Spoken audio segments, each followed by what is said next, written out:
Jesus Christ. Okay.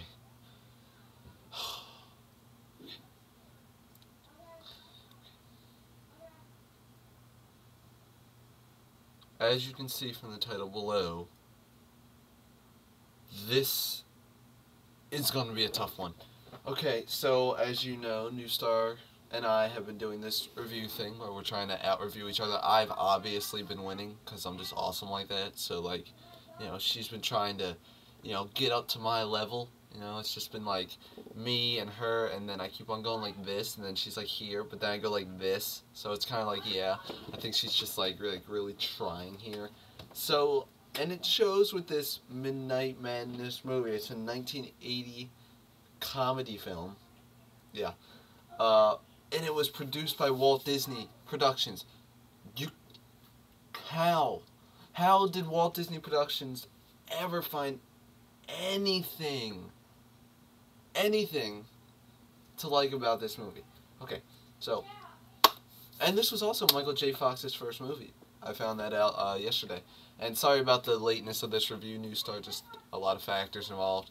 So let's go through on my notes here. First, before we get into that, let's go through the synopsis, or the plot. Okay, so it has like 5 college students. Leon, like a smart guy, summons 5 college students to his apartment and challenges them to participate in his latest game creation. It's called the All-Nighter or something like that. And he tells them about his game and instructs them to form teams. First, the leaders refuse to play, but then rivalries between them, they all change their minds, and the game starts.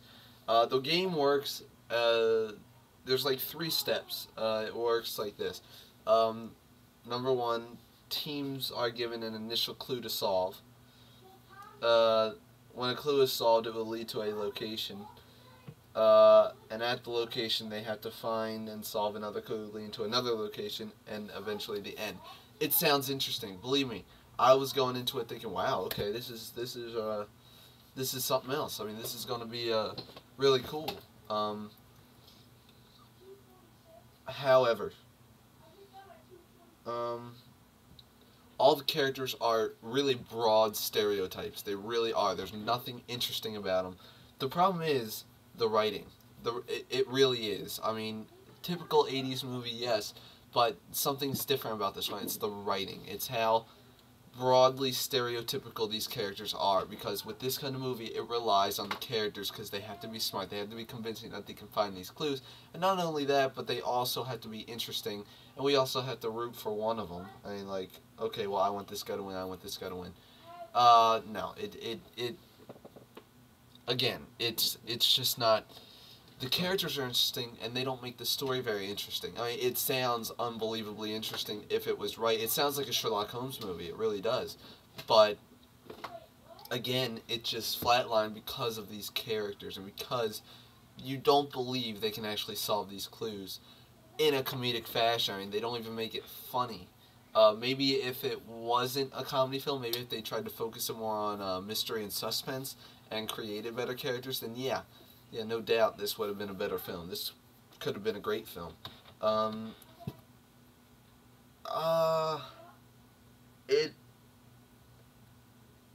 It shocks me that this movie was actually successful, and critics didn't hate it, but they didn't love it. They didn't hate it.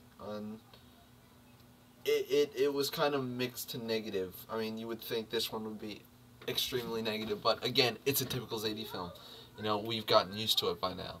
So, there's that, but, you have all these characters. You have Leon, and you have, who do you call his name? Crap, I forget his name. Harold, Scott, Michael J. Fox's character, Adam, who else? Wesley. I think that's it. I think Donna too. Maybe Donna. I'm not sure. That could be it. But all these characters are just not interesting. They don't capture your attention. Michael J. Fox, you could tell this was his first movie. You could obviously tell because he sucked. Uh, all the actors were really awkward. It kind of reminds me of the Oz, the Great and the Powerful acting. I know that sounds weird, but the acting in that movie was just so awkward, so hammy, so over the top. It just didn't work. It just felt awkward, you know? It just felt weird. Just there was something missing there, and that was actual emotion. I mean, with Oz, you could tell they were trying, but they weren't succeeding. With this, it's kind of like the same thing. They were trying, but they weren't succeeding. Again, the story could actually be strong if it wasn't a comedy. I think that's what kills the movie. It's a comedy. I think it's meant to be a mystery and a suspense. We've seen this story before. It's worked before. This is probably the first one I've ever seen that, in a comedy fashion, that's failed this badly. But nonetheless, again, it shocks me that they did this into a comedy, and Walt Disney backed it up. And it was 1980, I guess you could say that's an excuse, but God, that seems so awful. And they're backing Star Wars, and this was like, Midnight Mass was like one of their first. Just, wow, have they come a long way. Again, I don't know, I mean, I don't like it. Obviously. But it's not anything new. It's not anything like I despise or I hate. It's a typical 80s film. It didn't like want me to shoot myself. I mean, it was tolerable, but it just wasn't fantastic. I really thought there was a lot more that they could have done with this film, even in a comedic fashion. They could have went really over the top with it. They could have done a lot of fourth wall jokes, and I like fourth wall jokes. A lot of people don't love fourth wall jokes, or a lot of people don't like fourth wall jokes. I like them. I think they're pretty good. That's why I liked Return of the Killer Tomatoes. Killer Clowns from Outer Space was actually tolerable, and you thought I hated that New Star. I liked it. I thought it was funny. I just thought you would hate it. But nonetheless, yeah, this one is just odd to me. This one is just a very disappointing one because, sure, it's a typical 80s movie, but the setup you had is just so interesting and so, you know, you could do so much with it, and then it just flatlines, you know, and it's just really simplistic, really anticlimactic, and it doesn't really take any chances. So that was the problem. I'm actually a fan of the early work of I think it's Nankin or something like that, and Wetcher. I enjoyed their early work. I mean, they had some good stuff. I can't even pronounce their names right probably, but they had some good stuff. This is what led to their downfall. I mean, to me. So, again, I'm sure you loved it, New Star. You said it in your Cool as Ice video that you really loved it. I didn't. That's cool. So, New Star, now my turn. Oh, yeah, consensus. Okay, consensus out of 10 stars. Give it a 4.5. No, you know what? 5.5 out of 10 stars. Yeah, I got over 5. Yeah, and you know why I got over 5? Because you said I couldn't, so I did.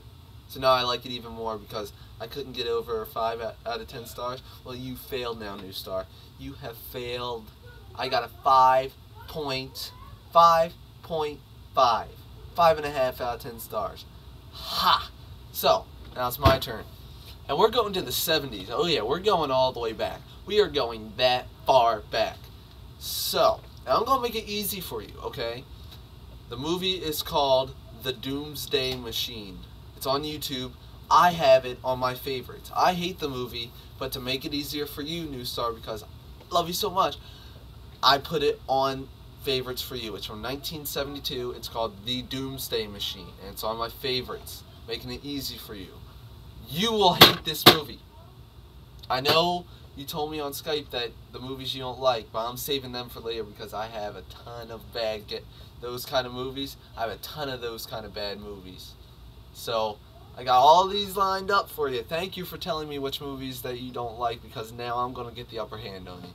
So, with that said, The Doomsday Machine 1972 is here on YouTube on my favorites. Check it out when you can.